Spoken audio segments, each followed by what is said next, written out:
Okay, so we're getting ready for Rosh Hashanah. Okay, and to be honest, I was looking high and low in the Sefer Marianayim for something that caught my fancy, and I was not successful. And then I opened a Sefer Pri Tzaddik, for Rav Tzaddik, and I was again not successful. And then I opened from the Ishbitzer, and I was again not successful. So I'm just going to talk from my heart.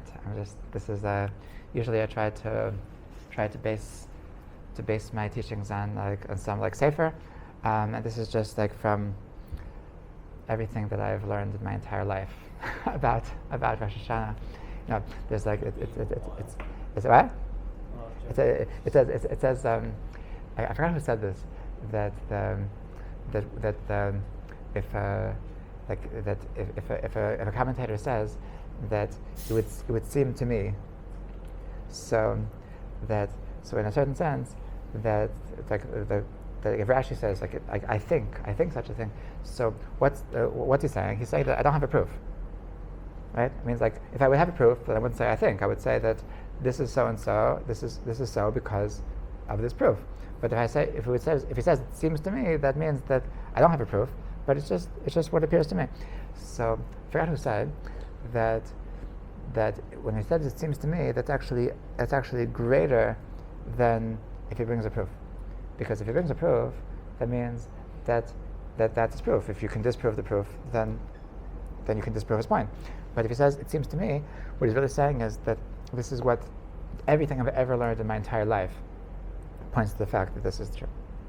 Right? So it's actually it's a higher level of understanding to say that it seems to me. So this is so that's what today's class is all about. That everything that over my I won't reveal to you how many years of experiencing Rosh Hashanah. So this is what it comes down to. So we have an interesting thing on this year that the first day of Rosh Hashanah is Shabbat. Okay, so that being said, so we don't have the main mitzvah of Rosh Hashanah, because the most important mitzvah of Rosh Hashanah is Tkiyah Shofar, it's blowing the shofar, and it says that it's called Yom Shua Yalacham. It's called that's mamish the essence of the day, and it's a crazy thing that on Rosh Hashanah, that on Shabbos we don't have the main mitzvah. Okay, so why don't we have it? So this is a matter of dispute. It's a matter of dispute between the two Gemaras, between the Shas Bavli and the Shas Yerushalmi. The Gemara and the Bavli. So it says an interesting thing. It says that it's a rabbinic decree. It says it's a rabbinic decree that they were scared that if you should blow shofar on Shabbos. It's just that they were scared that if you would be obligated to blow shofar on Shabbos, then you might come to carry your shofar in the place that there's no eruv, and then you're going to break Shabbos. So in order to hold you back from that transgression of Shabbos, so they just exempted everybody from blowing shofar on Shabbos. Okay, so that's called that's Rava. Rava says that in the Gemara. It's called Gzera de Rava. I don't know. It always bothered me. It never sat well with me. This approach. It's come on, shofar. It's. Well, be careful. I promise. We have an eruv. Where don't they have an eruv? You're supposed to have an eruv. It's it seems it always bothered me. And why didn't they make an obligation in shul to always have shofar set and then they had to carry it? Excellent. Yeah, that would also be a wonderful solution. So, you're asking, right? Yeah, it doesn't seem to make much more sense. So as a rule, so whenever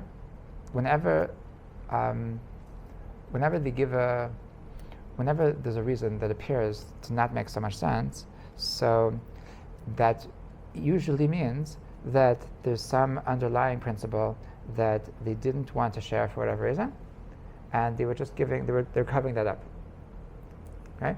Meaning that, for example, I was speaking about this in a different class, that that for in outside of Israel, so they keep 2 days of Yontif, right? There's 2 seders, there's 2 days of Sukkot, there's 2 days. Everything is 2 days.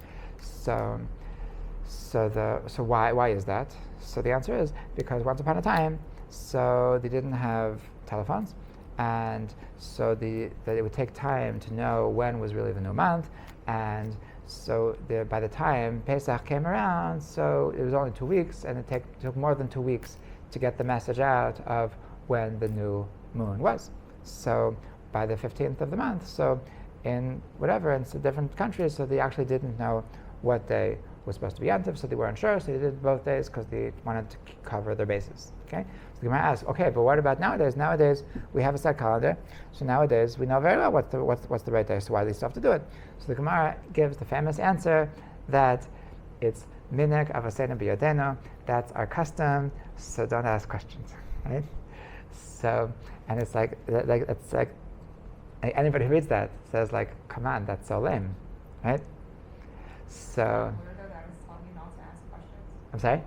Is it weirdo that they're telling you not to ask questions? That's like almost the basis of the Torah to constantly ask. If you don't ask, you don't learn.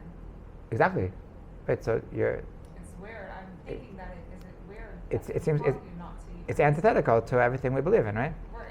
Right. So I thought you were saying the opposite. They don't So. actually tell you not to ask questions. Right. They weren't saying not to ask questions, but they were saying that like we just do it because we do it, which is also lame because the mitzvah of learning Torah, like why is learning Torah such an important mitzvah? The mitzvah of learning Torah is so important because we want to understand why we're doing things. Because if you're doing things just because, then you aren't really able to connect to the deeper meaning. And if you understand why, then you're able to do it on a deeper level, and like your whole Jewish experience is more meaningful. So, like you're not supposed to do things just because. You're supposed to do things because you understand. So it seems that they were just trying to cover something up. They're trying to cover something up.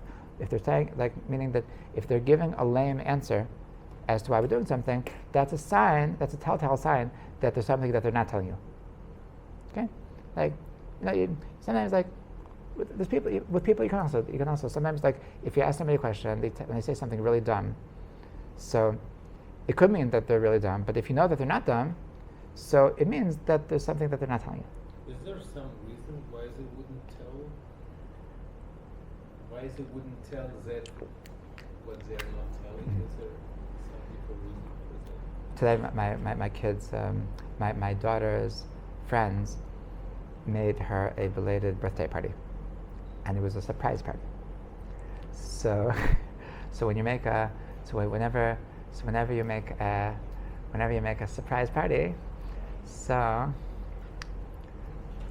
hey, so when you make a surprise party, you have to think of some excuse why you're.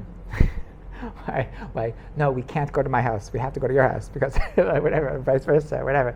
So when if they give some kind of bad reason, so it means that they're covering it up. So that why they would cover it up. So it could be that it was just too deep to share. Now, what's interesting about Yontif is that the Sfas Emes actually shares the real reason, and that is that the real reason why there's 2 days of Yontif in Chutz La'aretz and 1 day of Yontif in Eretz Yisrael is because there's a certain amount of holiness. I ever told you this? There's a certain amount of holiness that comes down every Yontif, and in Israel it's more intense, so it's more condensed. So the same amount of holiness that comes down in 1 day, in Israel it takes 2 days in America to come down. So that's why you need 2 days. In England, really, they need 5 or 6 days, but it was just low plug thing. So, what? No shower for 5 6 days is too much. Stinking off as it is. Okay, well, I'll talk after. You're allowed to take a shower too. If you have 15 kids in your family, you have to take a number. But so, what? What? No cutting lines. We only had 2 showers. So yeah, so when it comes to so getting back to Rosh Hashanah, so in the Gemara in the Babylonian Talmud, so it says a rather lame thing, a lame answer, that they were scared that you're going to break Shabbos, and that's why they exempted us from shofar on Shabbos. But in the Yerushalmi, so it actually says that we learn it out from the Torah, meaning that it's not the Rabbanan, it's actually from the Torah, because it says in one place Yom Teruah Yalachem, that it says there should be a day of blowing shofar, and in the other pasuk it says Zichron Teruah Yalachem. It should be a remembrance of a Teruah, and so from the fact that it says remembrance of a Teruah, so the Yerushalmi, the Jerusalem Talmud, derives that we see from here that you're actually not supposed to blow shofar on Shabbos. Okay, so How does that add up? Zichron Teruah. Zichron means a remembrance of a Teruah, remembrance of a shofar. So it sounds. So it says that in one place it says that you're supposed to blow shofar, and the other place it says it's supposed to be a remembrance of a Teruah. So it must be that one pasuk is talking about weekdays, and one pasuk is talking about Shabbos. Okay, that's how the Yerushalmi learns, and so the question is that how is Shabbos a substitute for shofar? How is Shabbos a substitute for shofar? So first of all, that there's a very fascinating idea that there's a sefer called Minchas Ani, that from the Aruch HaNer, that he notes, he goes through history, and he notes that there are a lot of huge years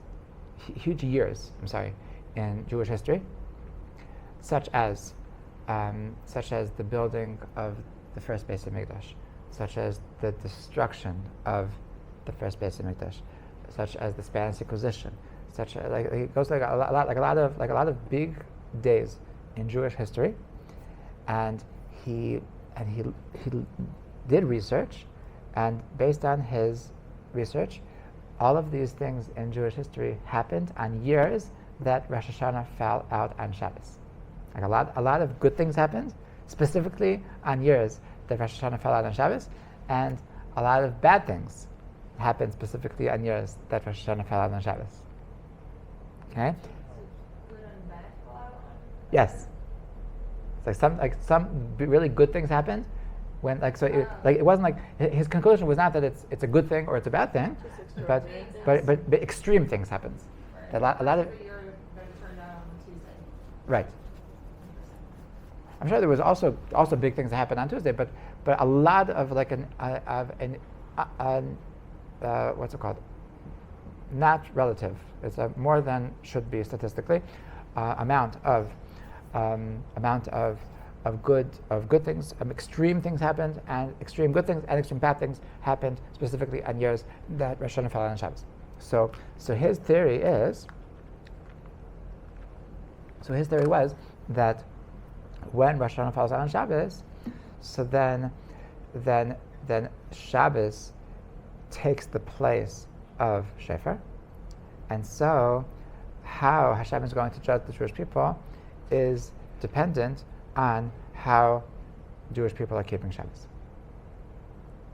Okay, so in some way, so Shabbos takes the place of shofar. Okay, so the question is like, what's the connection? Okay, so to understand this, so I want to really talk about what is the essence of Rosh Hashanah, and how does the essence of Rosh Hashanah have to do with shofar, and how does the essence of Rosh Hashanah have to do with Shabbos? Okay. So what is the essence of Rosh Hashanah? So this is something that actually, I have an evolution of my Rosh Hashanah. So when I was a kid, so Rosh Hashanah was more of a family time. It wasn't wasn't a serious time. It wasn't a serious time. It was a time like it was a holiday. It was a holiday. It was time to celebrate, and like New Year's, and I remember like there was this one boy that like I don't know, he was like somebody's nephew. I don't think he was even a kid in the show, but like he came, he visited for Rosh Hashanah, and he was like really really intense, and like he was like turning red, and he was like everything, and like really really serious, and like everybody was like making fun of him. Everybody was like, myself included, like what's up with him? Why is he so weird? Why is he so intense? And it was a foreign thing. It was a foreign thing to be serious in Rosh Hashanah. Then I got older, and I learned yeshiva, and like we were very into the day of judgment. Okay, very amazing story, by the way, that there was this shliach, this Chabad shliach in Thailand, that said that they were having some Shabbos meal, and all of the guests shared their story. So one of the guests was new to Judaism, and I don't remember if it was American or Israeli, and so I think it was American, and so she was actually a frum lady.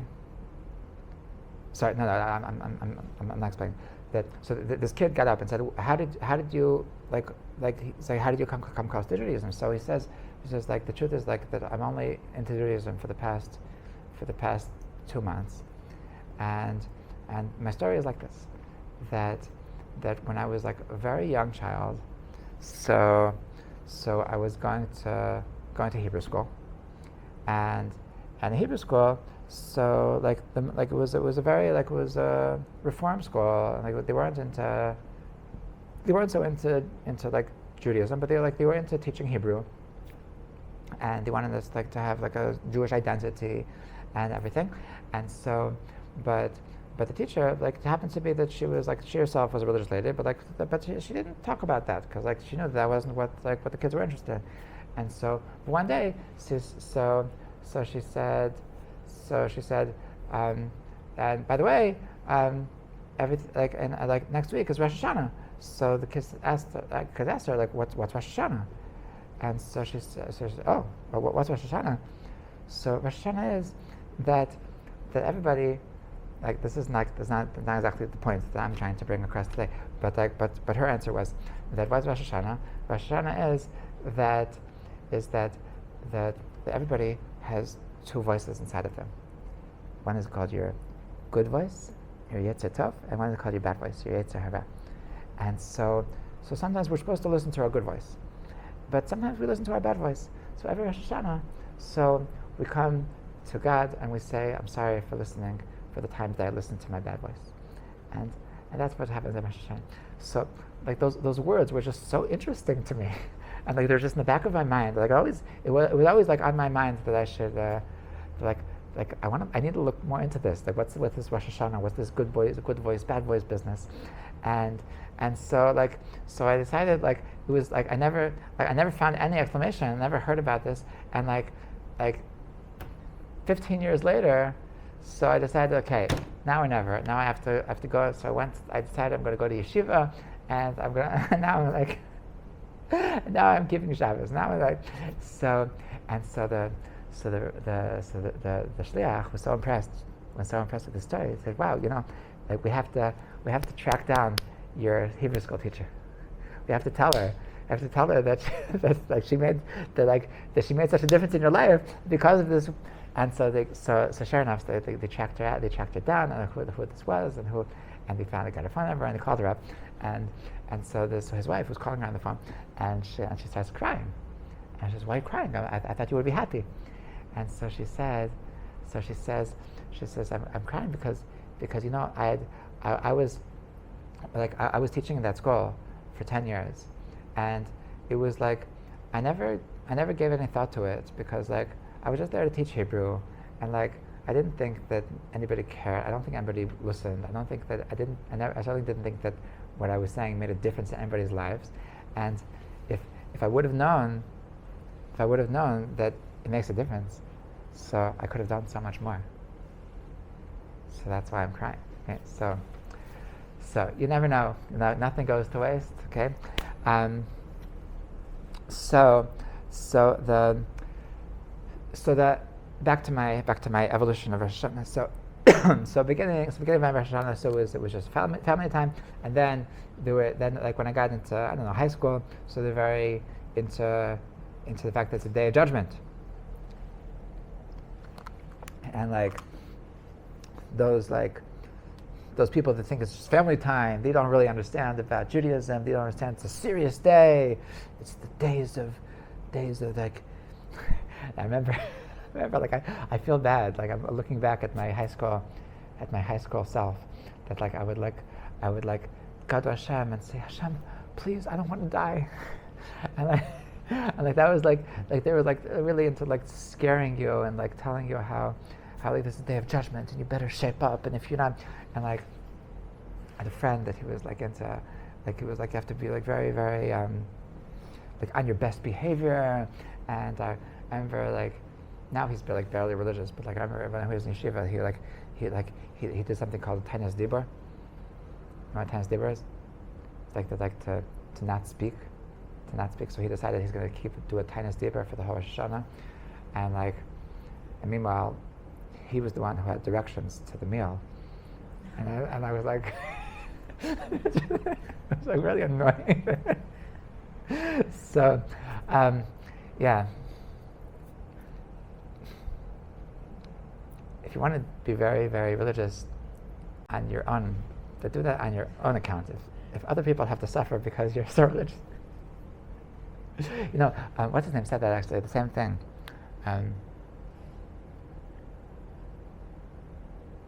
Maybe it was Shalom Shvadran. Shalom Shvadran, who was a big tzaddik, actually lived right here in Shari Chesed. He was a famous Maggid, and so he was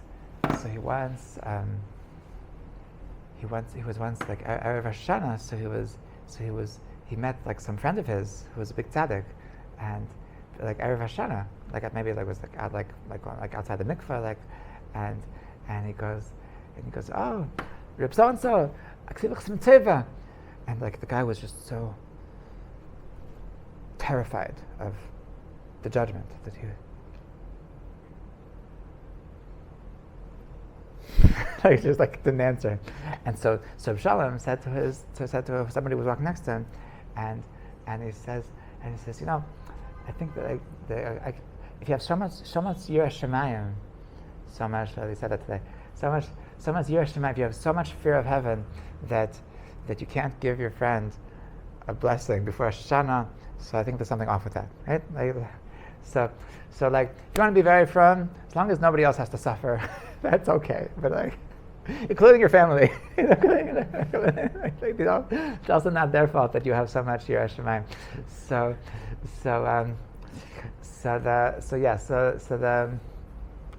when I got to like in high school, like they were more into like the Litvish mentality, and they were very very into Yom Hadin and very serious. And only when I came to Israel did I learn that it's actually not either of them. It's not Rosh Hashanah it's not about family time. It's also not about having fear of judgment, but rather, what is the essence of Rosh Hashanah? The essence of Rosh Hashanah is a day of crowning Hashem to be the king. That's the essence. That's the essence of the day. That Melecha Kol Ha'olam Kulu B'Chvadecha, that telling Hashem, we want you to be in charge. We want you to be the king. We want to coronate you. We want to accept you. In Breslov, they have a thing that every time it's crazy. The first time you see this, it's crazy. But every time they say Hamelach, every time the Chazan says Hamelach, so everybody just claps their hands like in a craze. It's like imagine like 1,000 people just as loud as they can. They're just like it's like at the concert. It's like everybody make some noise for Hashem. Like yeah. So no, you've heard that. You've heard performers say like make some noise. Like so, like it's Amish what they do best. It's just like just make some noise for Hakadosh Baruch Hu. Like so, it's like they're coronating Hashem, and it's really I think it's really it's so different than like the Litvish, just like so it's just okay. So the essence of Rosh Hashanah is about Malchios. It's about crowning Hashem to be king, and this is actually one of the first things I ever heard from Rav Moshe Shapiro. Moshe Shapiro was a big tzaddik that he lived in Israel. He passed away not long ago. He passed away like I don't know, maybe 10 years ago, and so when I first came to Israel, I was 18 years old, and I can say that he changed my life. He was the first one that showed me. That showed me like that there's a depth in Judaism, that there's more like there's that Judaism is not just like a things to do. It's a different perception to life. It's a different consciousness of reality, and it's a deeper wisdom. It's just everything. Just he just showed me that the Judaism was like something else. That everything that I ever thought I knew was simply a child's play. It was simply just.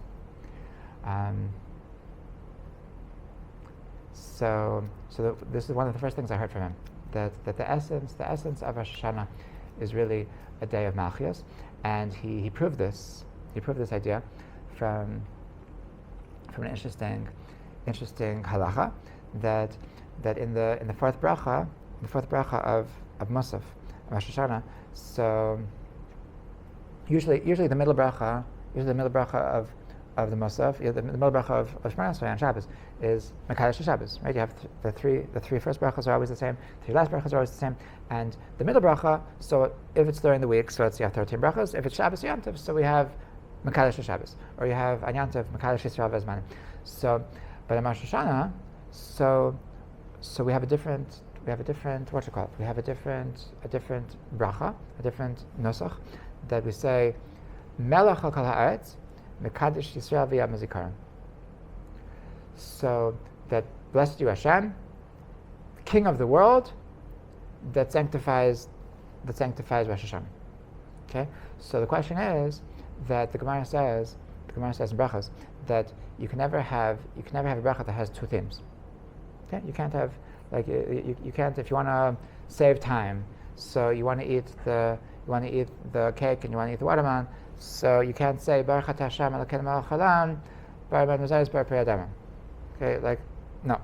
You have to make every bracha gets its own bracha. You can't mix up two things. Okay, so it's called ein chosmim b'shnayim. You can't have two themes in one bracha. So if you can't have two themes in one bracha, so how could it be that on Rosh Hashanah that they put these two themes, that there's two different things? First of all, you're king of the universe, and second of all, that you sanctify Rosh Hashanah. So he proved from this, I believe he was quoting from the Maharal, that he proved from this that it's actually one and the same. That the essence of the fact that God sanctifies Rosh Hashanah is the fact that He is King of the universe. Okay, so this is telling us what is the essence. What is the essence of Rosh Hashanah? The essence of Rosh Hashanah is that to really recognize that God is the King. Okay, so what does that mean? Okay, what does it mean? What does it mean that God is the King? So on this I once heard from a different tzaddik that's also not with us anymore. That his name was Rav Pinkus, Rav Shishon Pinkus. So he was actually American. He was the Rav in Ofakim, and so I had the merit of hearing from him numerous times before he passed away, and so he once gave a metaphor. He once gave a metaphor of what's it mean Malchus. So he said that he said a story about a guy that he was that he was like a distinguished guy. He was like a big Talmid Chacham, and eventually he was having trouble financially, so he had to leave Kala, and he needed to get a job. Okay, so I'm sure he was hoping to get a good job, but like in the meantime he just needed to take what he could get. So he saw some ad that there's some catering company that's looking for workers. So he called up said, hey, I'm looking for a job. So he said, yeah, look, we're looking for waiters. You want to work? So he said, sure, yeah, I'll work. And so he show up tomorrow night. So he comes and he's being a waiter, and so he's bringing schnitzels to the Chassan Kala, and so as he's bringing over the schnitzels, so he's thinking to himself. So he says, so give me some more water, please. So he's thinking to himself that like this makes no sense. Like I'm a 50-year-old distinguished rabbi, thank you, and this guy is like he's a little pisher. He's like 20, 25-year-old. What's he know about life? What's he know about anything? And like, how does it make any sense? How does it make any sense that I'm his waiter? That these are the thoughts going through his mind as he's waiting. But then he caught himself and he said, well, actually it does make sense, because everything that exists tonight, all the music and all the flowers and all the food and all the guests and me, and the fact that the caterer called me to come, so it's all because of him. He is actually the center. Everything revolves around him.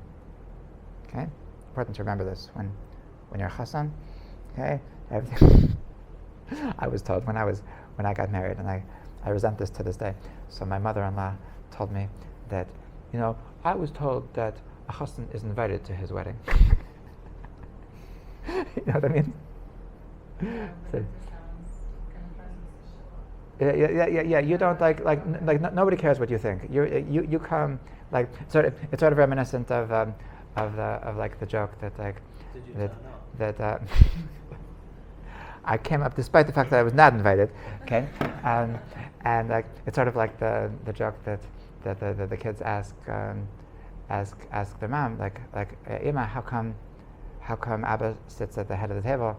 I told you this, and so she says, oh, you know why Abba sits at the head of the table? Because that's what Ima said. So I'm not really pro this a chassan is invited to his wedding business. That it's your day. It's the biggest day in your life, so you should make it meaningful, and you should don't let anybody bully you into thinking that it's not that it shouldn't be the most meaningful for you. And so this Talmid Chacham was thinking that he's the center of everything is here because of him. Okay, so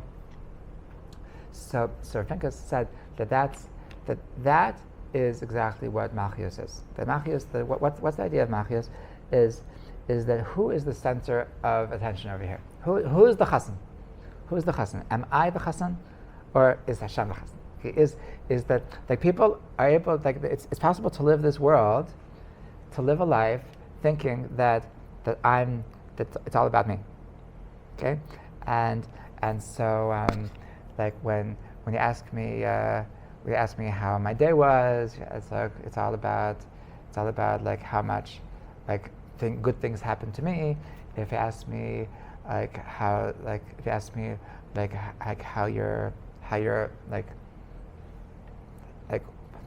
your job is, it's all about like how well people treat me, and it's all about my status. It's all about my how much people respect me, and like how much I can get out of life. Okay, and that's a certain take on life. That I'm this is mamish. I think like American culture, you can say that they call this self-actualization. right? That to be a success in life is, the definition of success in life is self-actualization. Okay, so Judaism doesn't believe in that. Judaism believes that you're not here to actualize yourself per se. You're here to do your mission. Your mission. It's not about you. It's really not about you. It's about something bigger. You're part of a bigger story, and that bigger story is the point, and that bigger story is called the story of God. Okay, and that's what it means. That's what it means, Malchus. That when it Malchus is to recognize that everything in my life. So I'm not the point. The point is really something greater. The point is that there's this bigger story. Like I sometimes speak about this when I talk about the mitzvah of Kiddush Hashem. That there's a mitzvah that if somebody puts a gun to your head and says either convert or I'll shoot your head off. So you're we're just talking about this. Why were they just talking about this? I don't remember. That I'm sure we're talking about this.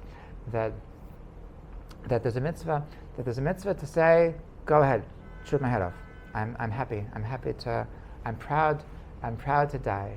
And it's what's up with that? What's up with that? And it's really like Ramon was talking about this on Shal Shudas. We're talking about that the mitzvah to write a Sefer Torah. That there's a mitzvah, that the last mitzvah in the Torah is to write a Sefer Torah, and that's because you have to understand that your life is that you're writing a book, and the thing with books is that a longer book isn't necessarily a better book. A book that has a good sharp point is a much better book than a long book that doesn't really have a point. So if your life is a point, if your life is a book, and you're writing this book that has a very clear point that I want everybody to know for all eternity that there is one God and there is a higher meaning, and that's what life is all about, and that is your message for all eternity that you are shouting when you're saying Shema Yisrael, Hashem Elokeinu, Hashem Echad, as you're being shot to death. So this is, by the way, that in Auschwitz, that like in the death chamber, in the gas chambers. So there's dozens of testimonies that what they were saying as they were being killed, they were saying Shema Yisrael, Hashem Elokeinu, Hashem Echad. It was like that was their dying. This is even secular Jews, like at the moment of truth, that their legacy to the world was that Hashem is one. Okay, it's an amazing thing. So this is Malchus. Malchus is that to understand that the God is the point. That it's not about me, and if when push comes to shove, if I have two options, that either that to live another couple of years but without a point, or to live a shorter life but I'm dying with a bang. So it's in my best interest to have a shorter life with a bang than to have a longer life with a blah. Okay, so that's the point. That's the point of Malchus. Understanding that I am not the point. There's a bigger point. There's a bigger story. There's more going on than just about me. And this is such a basic thing, and just in living, that to understand, just to really internalize that it's not about me, and it's a struggle. It's something that really takes a lot of learning, and like it's like there's a lot of people that don't get it. Other people that like I'll give you a couple of examples. Like there's people that like whatever you say, they sometimes Whatever you're talking about, they take it as an attack. Okay, you could be you could you could be talking about, you could be saying that that's really hot, and they assume that you're somehow blaming them for the fact that they overdressed, or the fact that you didn't turn on the air conditioner, or they start being defensive, or like, what the heck? I just said I'm hot. Why are you being defensive? And like why? And like it's like what are they really doing when they're saying, when you're just saying, when you're saying that when you're saying, well, like I didn't really enjoy that, I didn't really enjoy that movie that we went to. So they say, well, I didn't tell you to go there. Like why do you think that I was saying that you told me to go there? Like I was just saying my opinion. I was just making conversation. Like why do you what? And like, but these people, like, whatever you say, like they translate that into, you must be talking about me, because there is nothing that exists except for me, right? So. It's interesting they're not creating narcissists. Also, I don't know that, I know Dr. Rabbi Abraham Tversky said he never dealt with everything that he's dealt with. He's never dealt with narcissists because they're not curable in his opinion. Wow. Which is Doesn't interesting. everyone have an Then, element of narcissism within them? but when it takes Narcissism is a sickness. It's not, yeah. But then, like, that's the exact thing that God's trying to show differently. Yeah. He wants people to see otherwise, but yet he created people exactly like that. There's bipolar, there's like borderline personality disorder, but narcissism. That's exactly the opposite of what he wants people to see. I mean, there's also sociopaths, right? There's also like I mean, the same question. Like I don't have a good answer. I don't have a good answer why. So are created as they're made into sociopaths versus narcissists. I would say it's easily mistakable, because on one hand, Einod Mevadai, and on the other hand, God created man in his image. So it's easy to get confused. Maybe. It's easy to make a mistake. In fact, we're No, like when you're affected by a narcissist, then you're like, I don't want to be like that. right. If I would answer your question, I don't want to answer your question, but if I would have to answer your question, it would be that Hashem created them to know what not to be, to know how bad it is. Like, Similar to what you just said. yeah.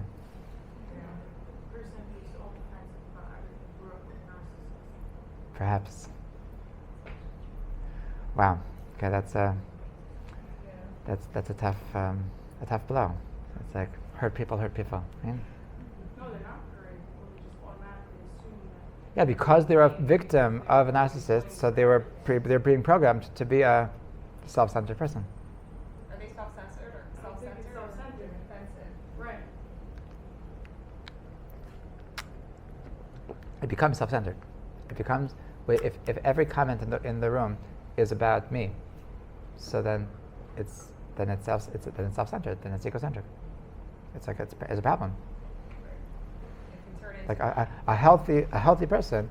So when you say that I didn't like that movie, so they say, yeah, me neither, or that interesting, I loved it, or whatever. Like, but regardless, it has nothing to do with me. Like to translate everything into having something to do with me is a sickness. Okay? Other people I've met over the years is people that refuse, when you ask them a question, they refuse to say, that's a good question. Okay?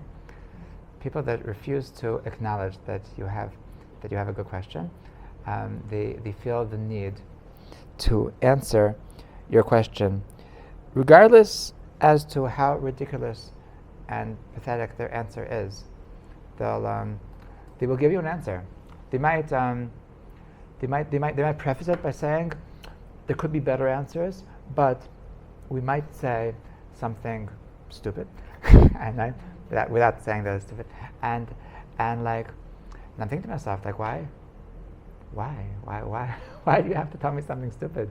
Like, why can't you just like, give me that. They're like, that was an awesome question.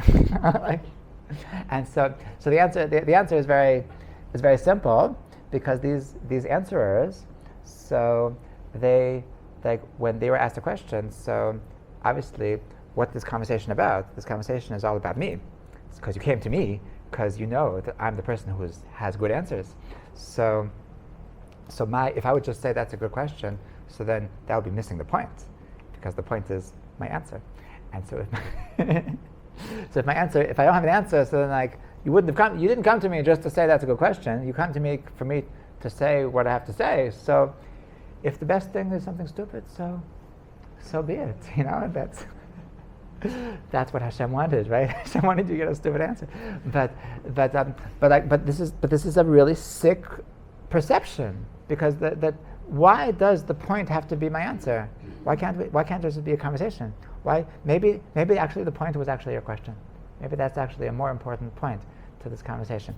So this is another expression of people that are just missing this very basic, this fundamental perception in life, that it's not about me. Okay, and this is really what Rosh Hashanah. This is really what Rosh Hashanah is all about.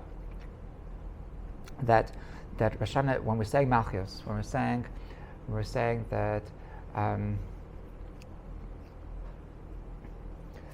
when we're saying that Hashem, you're the king, so what we're saying is that it's all about you. It's not about me. That life is not about me, and it could be that if the purpose of life would be that I should have a good time, so it could be that life would have been worked out a little bit differently. But because I'm not the point, really that there's a bigger point. So that's why things aren't, like, my life isn't always the way I planned, and like I wasn't always, I didn't always get the job that I wanted, didn't always get the situation that I wanted, didn't always like end up in the whatever. I didn't pick where I ended up, and I was put there because it's not about me. If Hashem, I sometimes like, you South African? You? No. Sorry? Where are you from? Texas. Texas. Okay, no. So sometimes I say that I was once saying in the Veda, like, if the purpose would be just for me to have a good time, so I would just wake up, and like I would have servants that already made the bed, and they made me breakfast, and like, and then I had these like South African girls and said, yeah, so but if the purpose of life would be just for me to have a good time, then things would not have ended up the way they did, and that should wake us up to the fact that that's actually not the part. That's actually not the point. There's actually a bigger point. We are here for a bigger purpose, and Baruch Hashem that we're here for a bigger purpose. Because like, if the point would just be for me to have a good time, so then that's so small, that's so limited.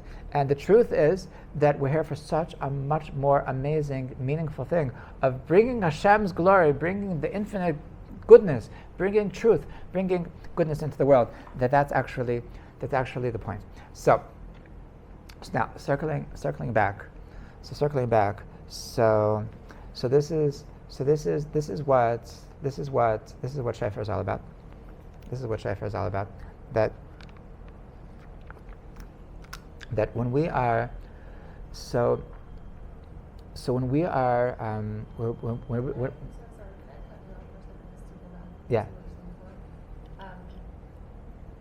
It's just interesting, or I guess I'm wondering, a person's mind, also don't understand correctly, a person's mind is, the way God created the person's mind is their feelings, and their emotions, and the way the brain is, I don't know if there's any scientist that fully understands the way it is, researching just goes on forever. But one thing I think for sure is that the brain is not split between, the feelings are not shared with you and God. They're your feelings. So all experiences are yours. So then where does God come in and say, this is all of yours, but then don't forget I'm here, but this is all yours. Like all of your emotions, all of your experiences, your life, everything is yours, the way your brain and your thinking and your emotion and everything like that works. But don't forget I'm here, but all, like, if we were to imagine, like, there's no second box in our brain that's like, put this into there, that's for you and God, and these feelings are for you, these are for him, these are to share. They're all just yours, then you have to remember God. Does that make sense?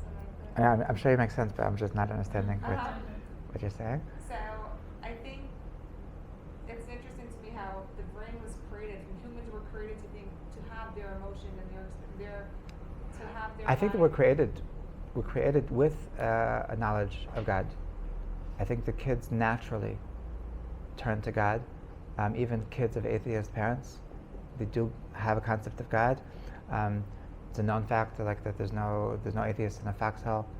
That it's suddenly naturally against everything that that they themselves have been proclaiming their whole life. They suddenly realize that they actually do believe in God when their life is in danger. So, Emunah is something which is ingrained in us. So you're saying to kind of, instead of saying how the mind is developed to be a person, and this person's completely this person's. Their emotions don't get shared. It is this person's mind. We are experiencing our experience because we are us and we're not God, but right? then it's a matter of kind of separate, which is Emunah, which is not sharing your emotions. It's believing there's someone greater that you can fall on. Can I chime in here? Hold on a second. I don't think that it's a contradiction. My experience is my experience. But we're talking about what is my reality. That in what context does my experience exist? Well, it's always the person's reality so long as they feel it. Feelings are their feelings, but I'll give an example. Let's say like person's feeling really happy or really sad or really really excited or very depressed, right? All opposite emotions for each other. Those are the feelings that they feel completely and entirely. God doesn't say, oh, it's for us two to share. There's nothing in the brain. We weren't created like that, so it's hard to even give an example of that because it's not real. We're talking about something which is much deeper than emotions. Than emotions. Also deeper than the Russians. We're talking about consciousness of life, the consciousness of reality. Our emotions are going to change based on what's our reality. So I think my question is, if this is something that's all on us entirely, why would somebody then say, oh, well, wait a second, there's God? It almost like God comes in when it's good for him. That's what it seems like. Like, now trust me, I'm here, but you don't take on the full experience. That's what it seems like. You're not taking on the emotions, which that's a person's life reflects on how they're feeling. It's I feel driven, I'm excited, that's why I'm going to do this, or I'm going to do that. It's all how you feel. But then they have to kind of look back out to God. It's still not very clear. I mean, I think we should talk about it later. But the God's point is not to take over your emotions, to take over your experiences, but the fact that your experience is part of a greater picture changes and defines the way you experience life and the way you react and the way that you compartmentalize everything that's happening to you. Make sense? Yeah. God comes first, and then your emotion versus your emotion, and then you say it was God. Right. Like your emotions are going to be different. Knowing that what I'm doing is actually amazing because it's part of a bigger picture, so it's going to affect the way that I react and the way that I process. I guess if you're brought up being taught that, then it's already in your mind to think that way.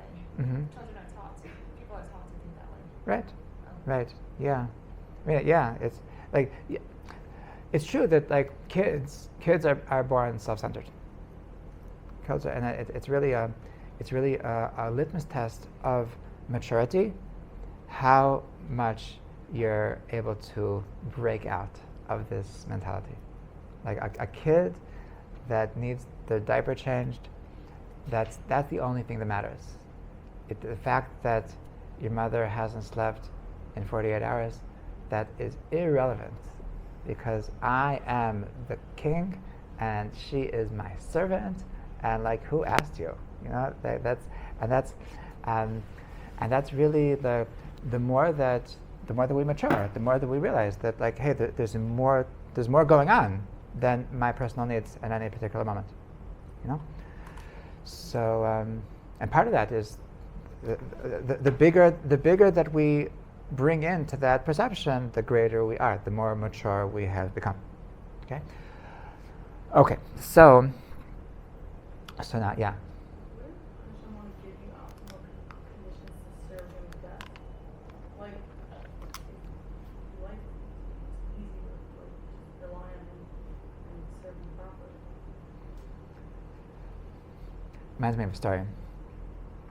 Reminds me of a story that once there was this Rebbe that he told his Hasidim that, guys, it was just revealed to me that now is a big Eit Ratzon. It's a time of divine, how do you say Eit Ratzon? A time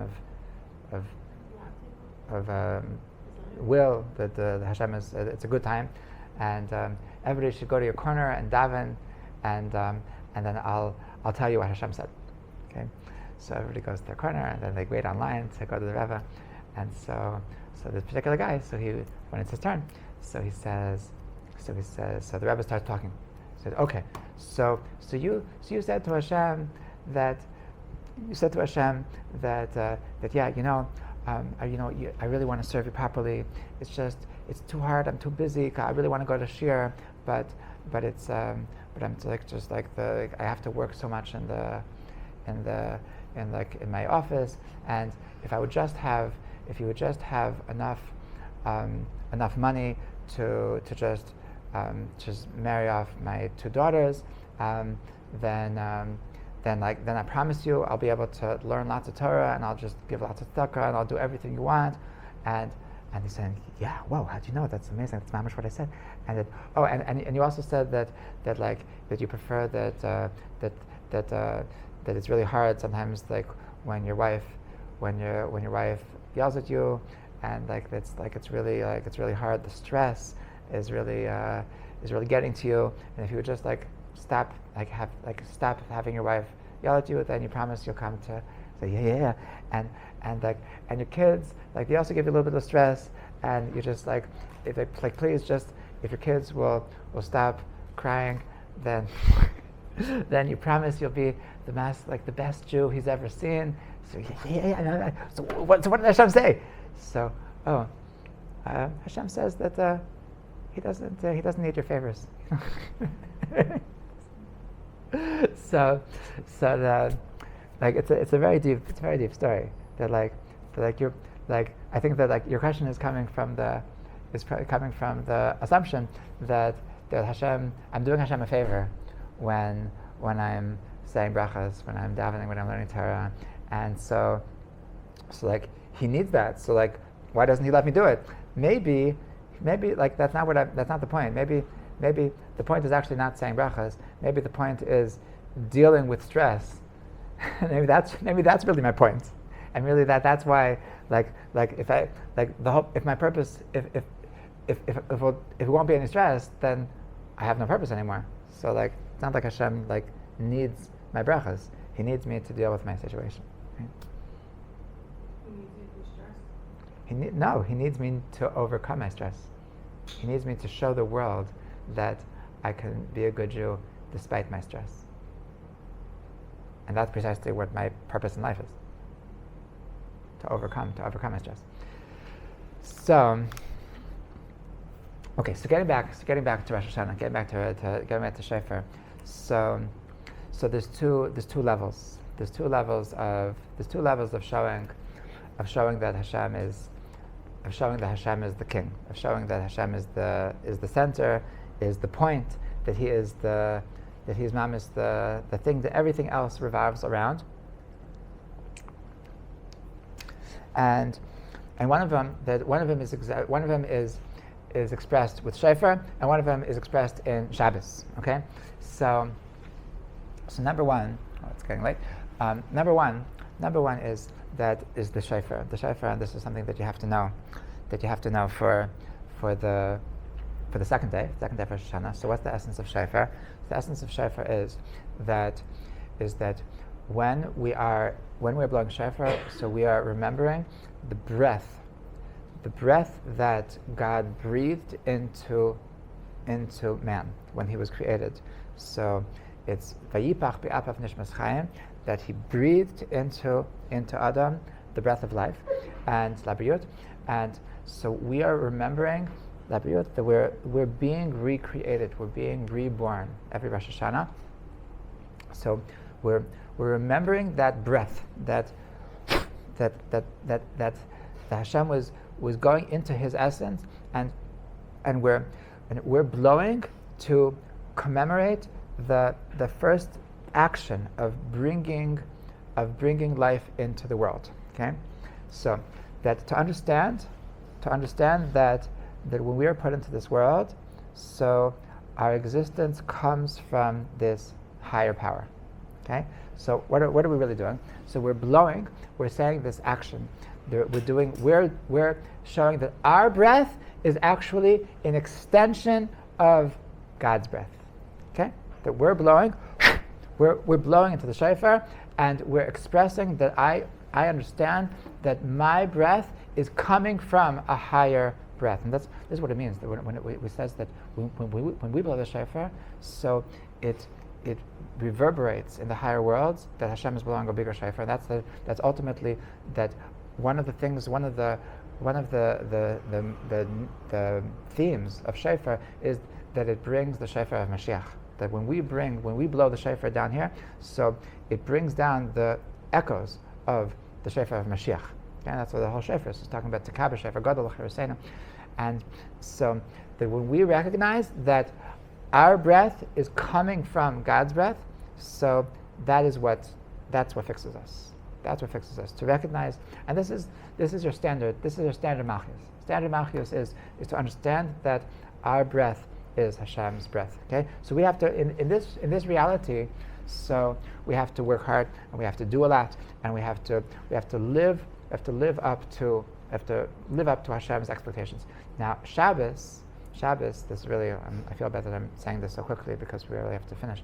But Shabbos is the same point, but even deeper, and to recognize that really our breath is really a facade. Really, our breath is really that really it's Hashem breathing. Really, that we think that we're breathing, but really that everything is simply letting Hashem play out through us. And that's complete bittul. It's a higher level. It's a higher level of being a servant. This is a higher level of, like, there's a person that chooses. There's a person that says, I'm volunteering for a certain cause, and I feel great about myself, and that's shofar.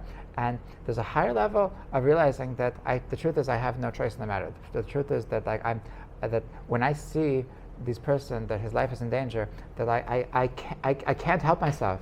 I can't help myself but to just go save them. It wasn't me. Like people you ever thank somebody for doing something amazing, and it's like there was nothing else I could do. Like don't thank me, because there was no it's not like I had a thought process like, should I help them, should I not help them? It's just like I couldn't not help. Okay, that's called bittul. That's called bittul, and that is expressed by Shabbos. Shabbos is that when we elevate ourselves to this consciousness that I couldn't have done otherwise. I'm completely not a part of this. I'm not. I'll tell you a story when Reb Chaim Soloveitchik, so when he got engaged, so his father-in-law promised him some big dowry. So his father, the Beis Halevi, told him that you should know that don't let it get to your head. The whole reason why the whole reason why they're giving you such a big dowry is because you're my son and I'm the Rav, so that's why they give you, that's why he's promising you such a big dowry. So Reb Chaim was very sharp. So he said, so Abba, like if it's for you, there should have been much more. So he said to him, you're right, but at the end of the day, you're part of the equation. So that.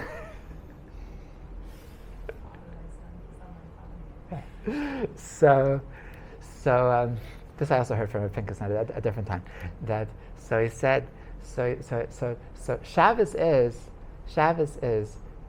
to understand that we're not part of the equation.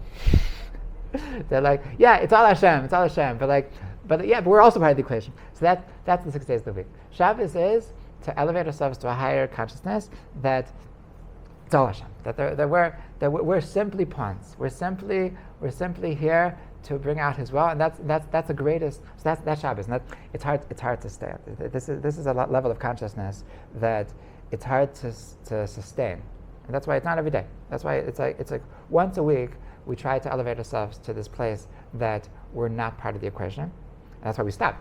That's why we really stop to realize that it's all Hashem. Like this is like Enod Mavado, and that's what we're trying to connect to. And this is the highest malchus. This is the highest acceptance of that Hashem is the center of reality. Is that I'm not even a part of the equation.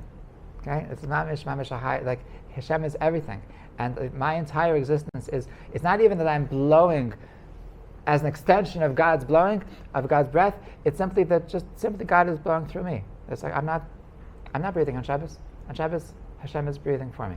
Okay. And so this is mamish. It's a higher level of living, okay. To really feel that this metaphor of like that I couldn't have not helped you. I couldn't have not brought God's glory into the world because that's all there is. That's the only reality. So this is mamish the highest consciousness, and this is the clarity. This is what we're trying to develop on Rosh Hashanah. We're trying to this higher level of living. It's a good life. It's a good life when you know you're living for a higher purpose. It's a better life. It's more enjoyable. It's way more enjoyable than the egocentric, self-centered kind of mentality that it's all about me. But like there's lots of levels of there's more to life than me. And Rosh Hashanah is like this light, this inspiration, this insight that I really bless us all that we should be able to get to the highest level. Shabbos is mamish the best opportunity. It's really all Hashem. L'chaim, everybody. We should have mamish aksiv chesed teva, l'shana teva u'mesuka. We should have mamish the sweetest of years for everybody here, and everybody all over the world. So Hashem should come back new and improved, unrecognizable, like to be recreated in the best way possible. Zat Hashem.